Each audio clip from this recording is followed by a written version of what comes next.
তো ইংলিছ গ্ৰামাৰৰ ভিতৰত আপোনালোকে এইকেইটা কমপ্লিট কৰিব, কাৰণ এইকেইটাৰ ভিতৰত এটা নহয় এটা আপোনাৰ কোশ্চিন আহিব আৰু এইকেইটা হৈছে মেইন। মেথছৰ কোনকেইটা চেপ্টাৰৰ পৰা 110% কোশ্চিন আহিব। তো ৰিজনিঙৰ কোন বস্তুকেইটা আপোনাৰ আহিব, যে আমি কাৰেণ্ট এফেয়াৰ্ছ কোনখিনি পঢ়িম আৰু ক'ৰ পৰা আৰম্ভ কৰিম, কিমান দিনৰ পৰা পঢ়িম, জানুৱাৰীৰ পৰা পঢ়িম।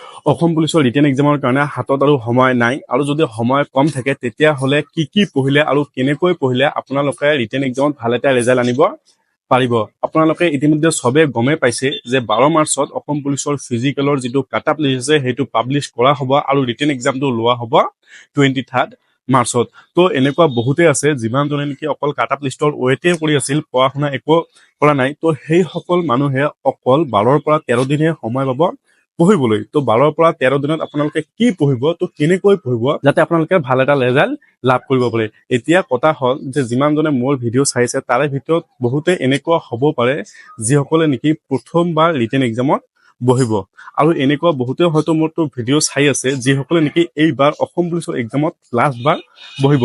তো এই ভিডিঅ'টো সেই দুজনৰ কাৰণে খুবেই ইম্পৰ্টেণ্ট, কাৰণ যোনে প্ৰথমবাৰ এক্সামত বহিব তাৰ শিকিবলৈ বহুত আছে, আৰু যোনে লাষ্ট এইবাৰ এক্সামত বহিব সি এটা কথা সদায় মনত ৰাখিব যে মোৰ এটা ভুলে মোৰ গোটেই ভৱিষ্যতটো নষ্ট হ'ব পাৰে।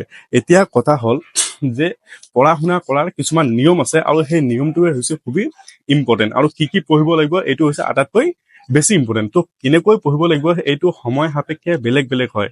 যেতিয়া হাতত সময় বেছি থাকে তেতিয়া আপুনি বেলেগ ধৰণে পঢ়িব পাৰে। যিহেতু এতিয়া আমাৰ হাতত সময় কম আছে, অকল 12ৰ পৰা 13 দিন আছে। তো এই 12ৰ পৰা 13 দিনত কেনেকৈ আমি প্ৰায় সম্পূৰ্ণ চিলেবাছ কভাৰ কৰিব পাৰো। যিকোনো বস্তু কম সময়ত কৰিবলৈ হলে দুটা বস্তু ধ্যান দিব লাগিব, যে মই কেনেকৈ কৰিম আৰু কি কৰিম, এইটো কৰাৰ সঠিক নিয়ম কি আৰু সঠিক বস্তুটো কি যিটো মই কৰিম। ঠিক এক্সামৰ কাৰণতে তেনেকুৱাই বস্তু, যে মই কেনেকৈ পঢ়িম আৰু কি পঢ়িম। তো আজি এইটো ভিডিঅ'ত আমি এইটো বস্তুৱে আলোচনা কৰিম, যে খুব কম সময়ৰ ভিতৰত চিলেবাছখিনি কভাৰ কৰিবলৈ হলে বা ভাল এটা ৰিজাল্ট আনিবলৈ হলে কেনেকৈ পঢ়িব লাগিব এইটো সময়ত, আৰু কি পঢ়িব লাগিব। তো ভিডিঅ'টো স্কিপ নকৰাকৈ সকলোকে চাই থাকিব। হাই, মই মুস্তফা আলী আৰু আপোনালোকে চাইছে মুস্তফা আলী 09। আপোনালোকে যদি প্ৰথমবাৰ মোৰ ভিডিঅ' চাইছে তেতিয়াহ'লে মোৰ চেনেলটো ছাবস্ক্ৰাইব কৰি বেল আইকনটো দবাই ৰাখিব, কাৰণ মই এনেকুৱা নতুন ভিডিঅ' লৈ আহিয়ে থাকো।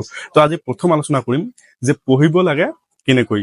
ঠিক আছে, তো পঢ়াৰ বহুত নিয়ম আছে, এইটো সময় সাপেক্ষে বেলেগ হয়। মই আগতীয়াকৈ কৈছো যিহেতু আমাৰ হাতত সময় কম, তো ইয়াত আমাৰ দুটা বস্তুহে ফ'ল' কৰিব লাগিব। এটা হৈছে আপুনি অকলে এটা ৰুমত বহি কিনে পঢ়িব লাগিব, একদম মনোযোগেৰে একান্ত মনেৰে পঢ়িবই লাগিব। ঠিক আছে, ইয়াত এটা শৰ্ত আছে, সেই বস্তুটো হৈছে যে নিজৰ মোবাইলটো নিজৰ ৰুমৰ বাহিৰত থৈ দিব লাগিব, তেতিয়াহে আপুনি আপোনাৰ পঢ়াত মন দিব পাৰিব।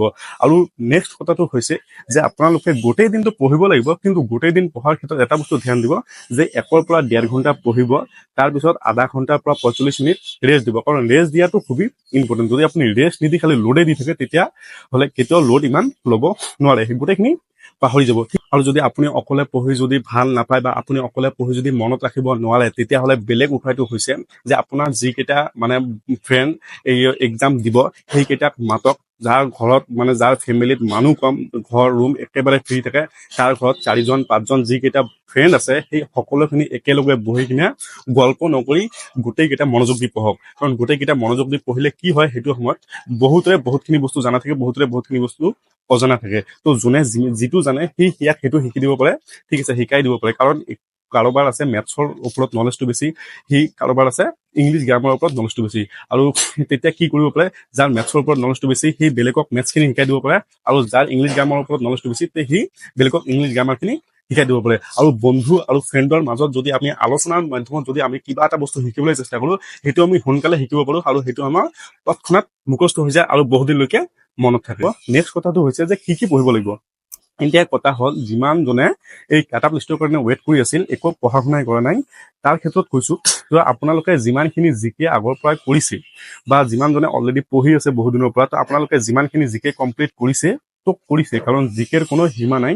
জিকে আপোনালোকে কেতিয়াও শেষ কৰিব নোৱাৰে। আপোনালোকে যদি ইমান দিনে জিকেখন কমপ্লিট কৰিব পৰা নাই, তেতিয়াহ'লে আৰু 12ৰ পৰা 13 দিনত কমপ্লিট কৰিব নোৱাৰে। হয়তো কিছুমান কৰিব পাৰিব। তো মই এইটোৱে কৈছো, জিকেৰ ক্ষেত্ৰত যিমানখিনি জিকে আপোনাৰ কমপ্লিট কৰা হৈছে, সেই জিকেখিনি সদায় ৰিভাইজ কৰক 1ৰ পৰা 2 ঘণ্টাকে।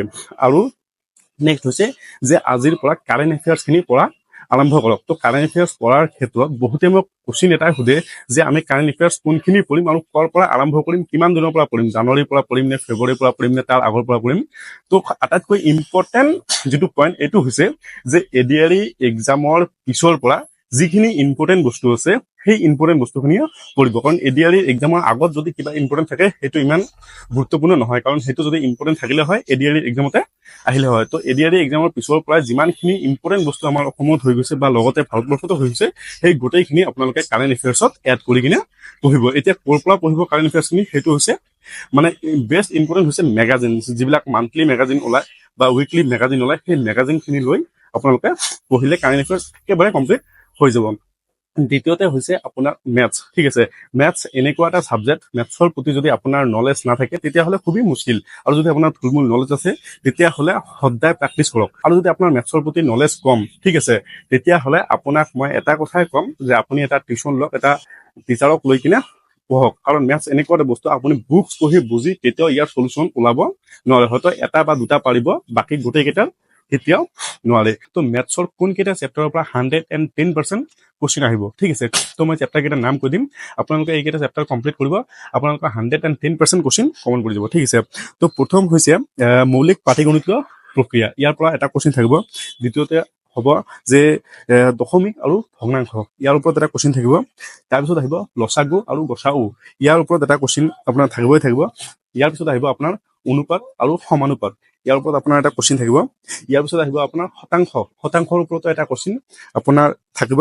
ইয়াৰ পিছত আহিব আপোনাৰ পৰিমিতিৰ পৰা আপোনাৰ কুৱেশ্যন থাকিব। পৰিমিতিৰ পৰা আপোনাৰ ডাইৰেক্ট সলিউশ্যন ওলাব নিদিয়ে, ঠিক আছে, তো সমাধান ওলাব নিদিয়ে, ইয়াৰ পৰা দিব এটা ফৰ্মুলা। নেক্সট আহিব আপোনাৰ সময় আৰু কাম, ঠিক আছে, সময় আৰু কামৰ লগত জড়িত এটা কুৱেশ্যন আপোনালোকে পাব, ঠিক আছে। তো ইয়াৰ পিছত আহিব আপোনাৰ দ্ৰুতি, সময় আৰু দূৰত্ব, ইয়াৰ লগত জড়িত এটা কুৱেশ্যন আপোনালোকে পাব।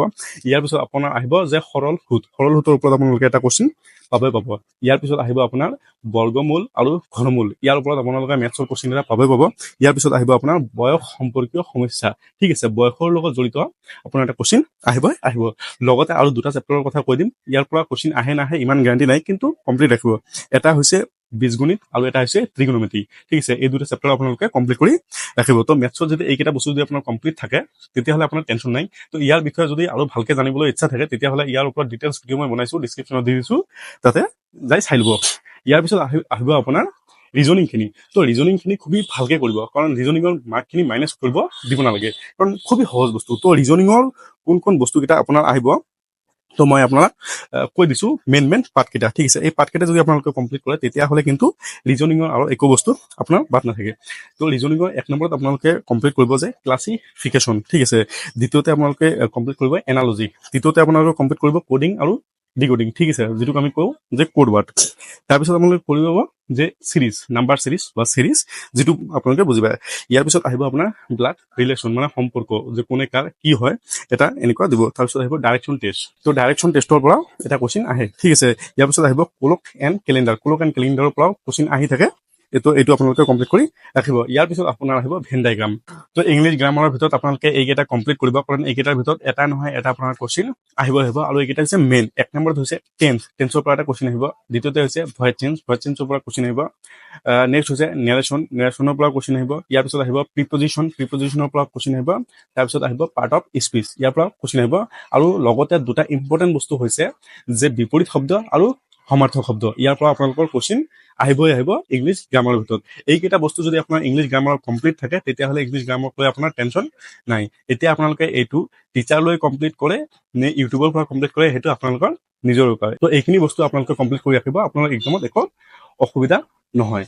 তো ভিডিঅ'টো যদি ভাল লাগি থাকে ভিডিঅ'টো এটা লাইক কৰিব, আপোনালোকৰ লগৰকেইটাৰ লগত শ্বেয়াৰ কৰিব। জয় হিন্দ, জয় ভাৰত।